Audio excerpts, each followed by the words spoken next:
Welcome back. I hope you are prepared to be entertained because we've got it in spades this morning. Our next guest is Kyle van Eeren, a 25-year-old singer, songwriter, rapper, guitarist, and all-round wonderful human being. And he is more commonly known as Lowkey Africa, and credits having lived in Johannesburg, in KZN, and of course the Mother City as a major part of his musical influence. His journey through sound, and he's got a brand new song out now titled Come Over. Let's take a listen. Come Over.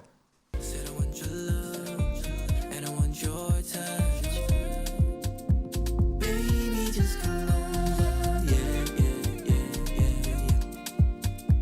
Baby, just come over. Yeah.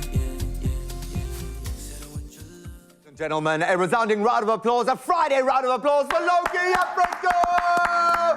Yeah, man, thank you so much for having me. Welcome to it, man. Yeah. Absolute pleasure. Thank you so much for joining us. I know it's bright and early for a muso, but it feels like you're at that stage of your career where you're getting up this early every day. Oh, yeah. You are pushing hard at the moment.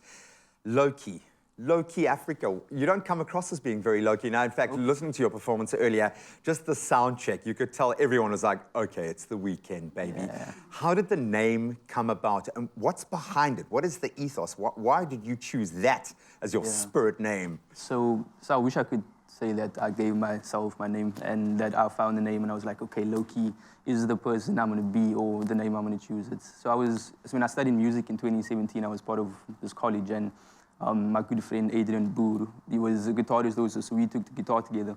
And yeah, we were chilling in his student house one day, and he asked me, why are you so chill, man? Like, why are you always so chill, bro? And to me, it was like, that's just how I am. It was, it was me, maybe a bit of an introvert sometimes too, so I just more to myself. And he's like, you know what, from now on, I'm gonna call you Lowkey. And it came Lowkey. And it sticks, and it works, bro, because you've been flying under the radar, but I have a feeling people are gonna know who you are. And I know this comes on the back of a lot of work. And it feels like for the last few years, artists have been so much more intentional about what they're trying to achieve. Yeah. You've had time to write good music, which is a major thing. And you've arrived at a single now that you're introducing to the world, Come Over. Yeah.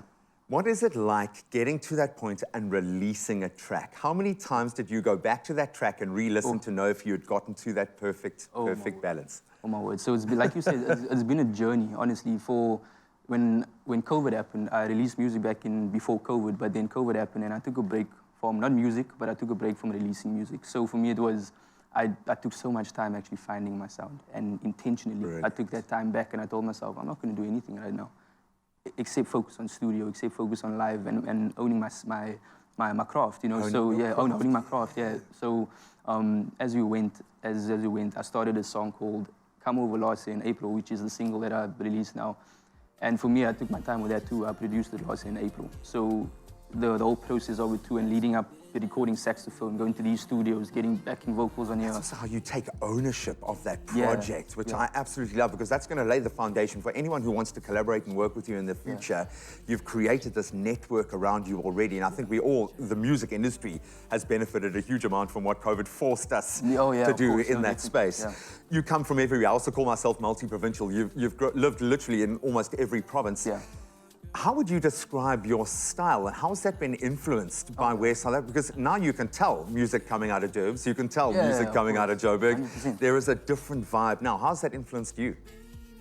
To be honest, I would say that when I started doing music, and I didn't intentionally be like, okay, I lived in these 3 different provinces, I'm gonna take a sound from there, here, and there, and put it in here. I feel like it all just came together because the combination of experiences and it just came through, and it was even sometimes when I maybe produce a little line, I'll be like, okay, that sounded like, because I used to listen to Ladysmith, Black Mambazo when I lived in Ladysmith in NKR at the time. So all these different experiences that I went through, even not relating to music, just life experiences and growing, I feel like it naturally came through my music. It came.